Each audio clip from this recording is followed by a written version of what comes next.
Have you ever been in a relationship situation? Maybe as friends, acquaintances, an extended family, or maybe you joined a group or an association.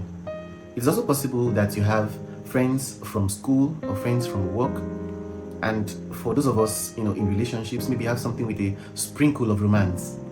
And that relationship has drained you. It has stolen your peace. And you are at the verge of running mad. That is the kind of relationship when you eventually escape from it, or maybe you are rescued, it will make you scream, never again.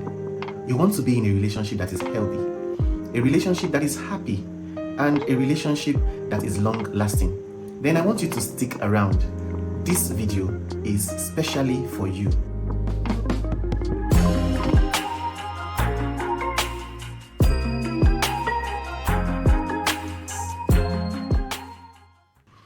Hey guys, welcome to Edatin's Golden Treasures, your one-stop for insights on personal growth and the exploration of self-mastery.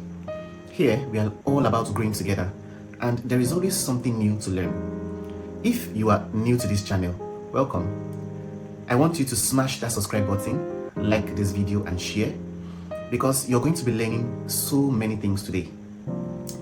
I want you to find somewhere comfortable to sit, grab a snack and a drink, and then you could invite one of your friends to watch alongside you.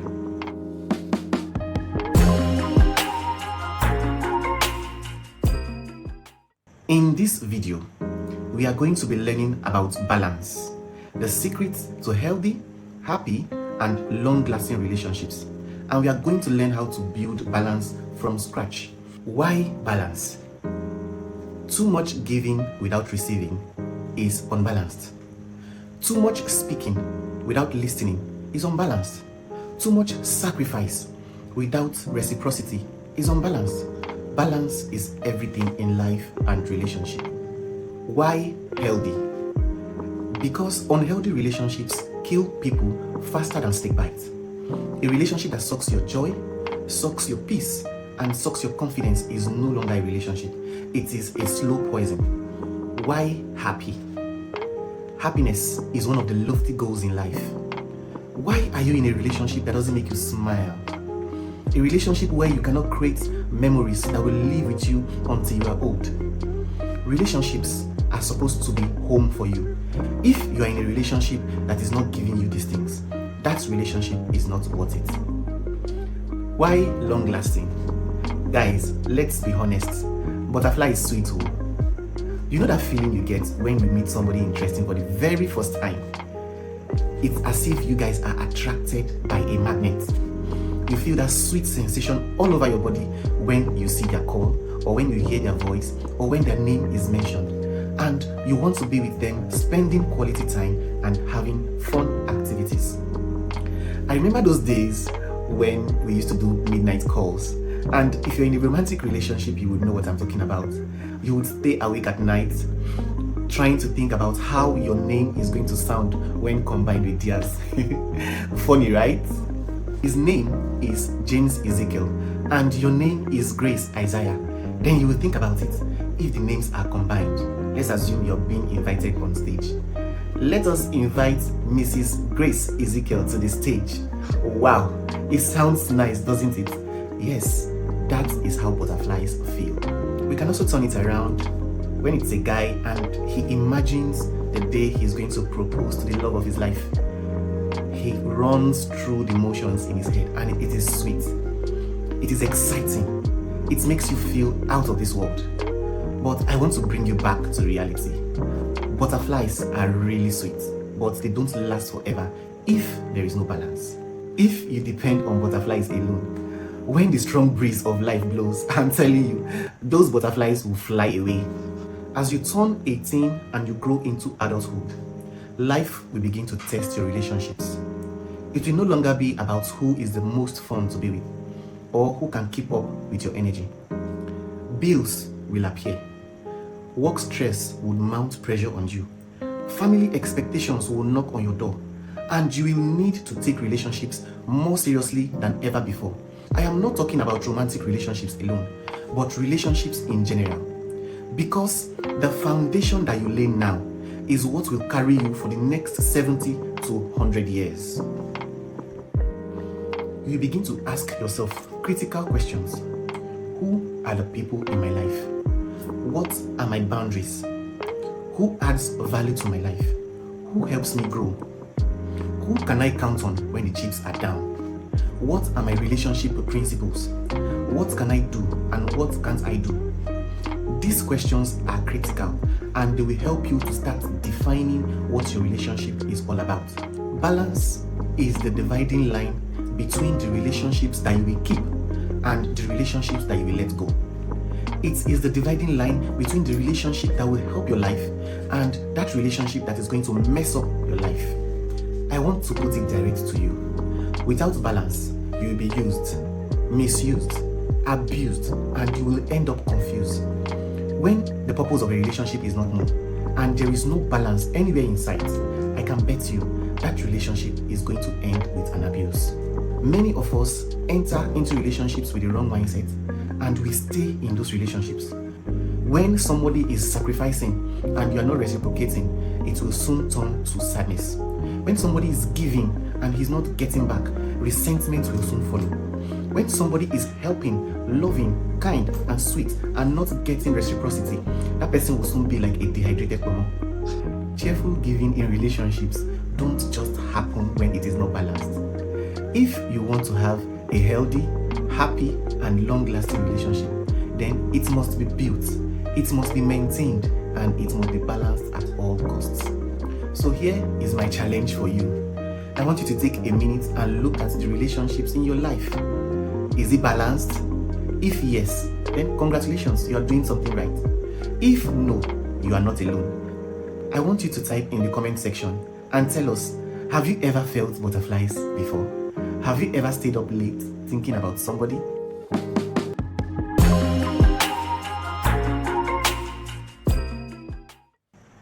Relationship is like a house and you need to build it.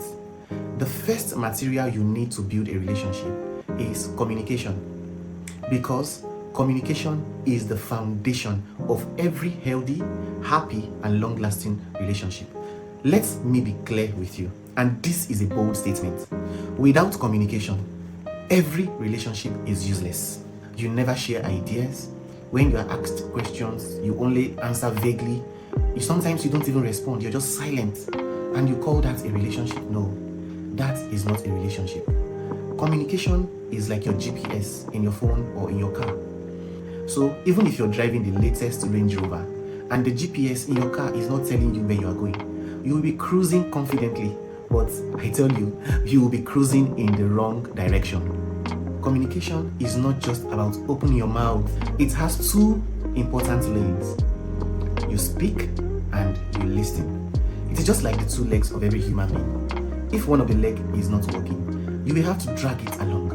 But imagine if both legs are not working. That means you have come to the end of that journey or that relationship.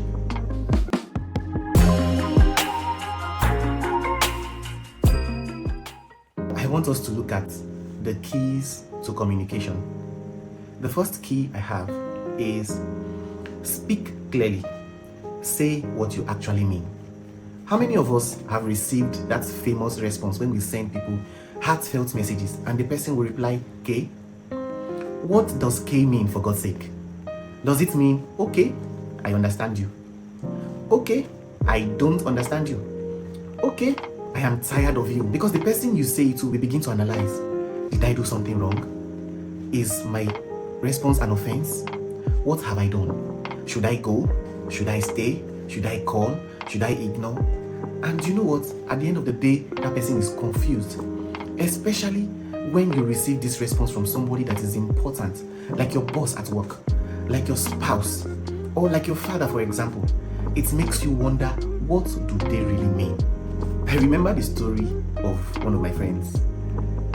She sent an emotional message to her boyfriend who had traveled for over 3 weeks, and he didn't really call her. He didn't speak with her a lot. She felt neglected, so she took her time. She composed some messages, really nice messages, and sent to him. My guy read it and responded with K. When she received his response, she was so upset, but she did not say anything. That night, she took that response and went to tell her friends on WhatsApp. they gathered in a group and they dissected that K. Some of them said, he's cheating on you, Joe. Some of them were like, maybe he's no longer interested in the relationship. What are you doing with him? But the poor guy actually meant, okay, I understand what you're saying and I will do better. But he never said that. He only said K. And that vague response put him in a lot of trouble. You can actually mean one thing, and if you don't say it clearly, the people that hear what you say will not understand what you mean. Some people think if they don't answer you clearly, they will appear mysterious. That is not the truth. Most of the time, they just appear foolish and they appear like people who don't really know anything.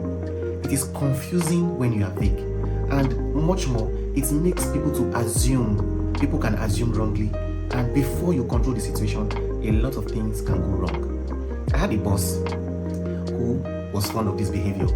He doesn't greet us on our WhatsApp group chat. He would just come and drop a message and say, you come see me in my office. We were getting used to it until one day he just dropped a message with my name and said, Edatin, come to my office now. The now at that end of the message was surprising. What did I do? What does he want from me now? Then I remembered, oh my God, I had not submitted the reports he asked me to submit the last week. I started getting worried. I was like, what is this man going to say? What am I going to do? I went into the bedroom. I, gave myself some pep talk. I'm like, okay, whatever happens, happens. So I took myself to his office.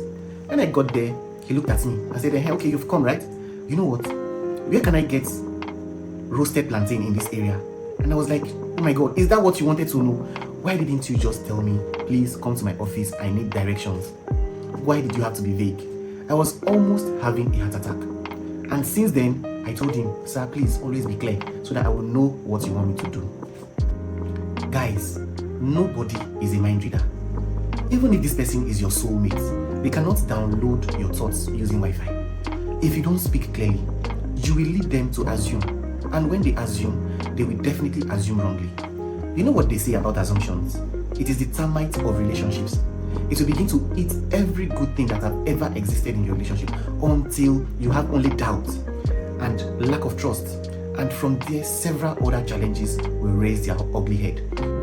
Clear communication is actually you being kind.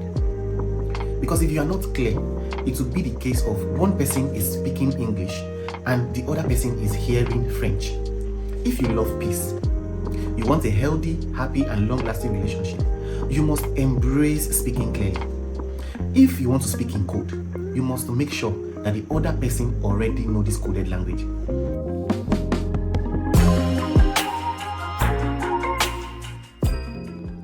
Communication is not only about talking. It is not a one-way street. You must learn to listen respectfully. One person cannot be talking all the time, while the other person is not even listening. Most people don't actually listen when communication is going on. All they are doing is they are only waiting for you to finish so that they can start telling you what is on their mind. You can be telling them about the best thing happening in your life. They'll be nodding their head. But in that head that they're nodding, they are only rehearsing how to tell you about what is going on in their own lives. That is not a good way to communicate. The moment you stop talking, they will collect the mic from you and they'll be like, you see what you just told me? That is not, let me tell you my own. But you know what? That is not listening. That is competition. If you really want to listen, put down your phone, focus on the person that is talking, listen respectfully without saying anything. Wait for the person to ask for your advice before speaking. Sometimes people don't even need your advice. They don't need you to respond to anything. They just want somebody who has a listening ear. They want to pour out the challenges that is on their mind because they've been going through a lot, or maybe it is even good news and they want somebody to celebrate with them, but you are not giving them the opportunity to say what is on their mind. You are interrupting them at every point. When they make a point, you're like, wait, I'm coming. Do you know what? I also experienced this. That is not listening respectfully. Maybe your friend comes to meet you and tells you, oh, my boss embarrassed me at work today. Don't go and respond and say, your own is small. My boss, he embarrasses me at every given opportunity. And then you go on, blah, blah, blah, blah, blah, blah. No. A good response will be, oh my God, I'm sorry to hear that. I know you are frustrated right now. And I hope things get better for you soon. That is respect. That is validation. You are giving that person a listening ear, and you are making them feel welcome to be able to pour out their hearts to you that time and other times as well. I had this uncle that got married to a really beautiful and hardworking woman. Now this woman, she was an accountant, well-read, had all the certifications and everything. But the problem she had was that her supervisor was a very, very, very rough person. At every given opportunity, the supervisor will shout at her. Now when she comes back home from work, she's going to cook, and then when her husband returns from work, she'll sit him down and say, honey, I want to tell you something. Do you know that man shouted at me again today? And before she finished speaking, the husband will be like, I've told you, report that man to HR. I've told you before, what are you even doing in that organization? Quit. I am making enough money for the both of us. You just be at home, take care of the children, don't do anything. And this kept happening on and on and on until the woman got tired.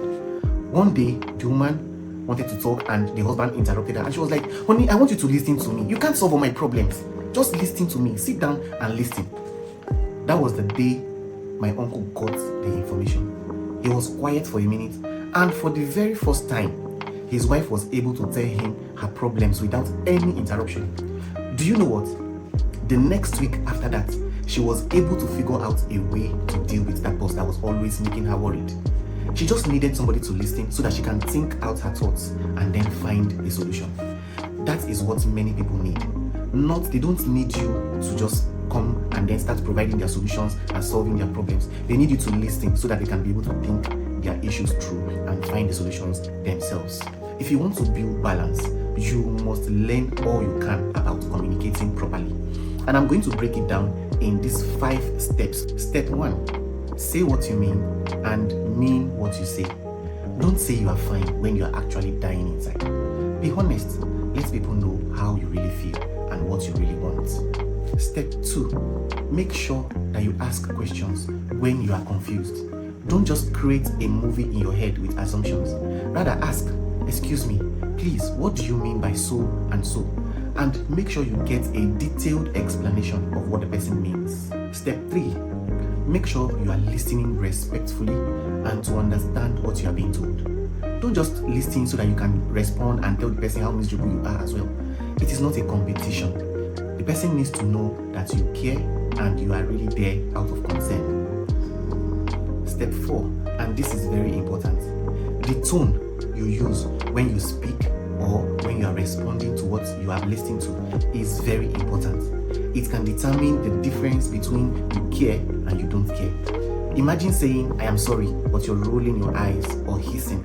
The person will hear I am sorry, but that I am sorry is going to sound as an insult to that person. Now, at the end of the day, communication insists that people don't just want to be loved. They really want you to understand how they really feel. And you get that understanding from the beginning by having the right communication. You speak clearly and you listen respectfully. To conclude this, I have a task for you.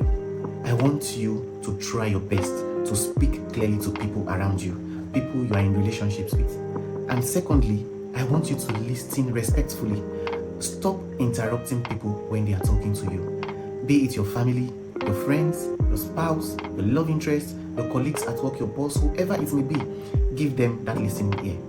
If you have watched this video to this point, I am really glad, and it means we are learning together. Now I want you to hit that subscribe button, like this video, share, and make sure you leave a comment in the comment section. See you in the next video.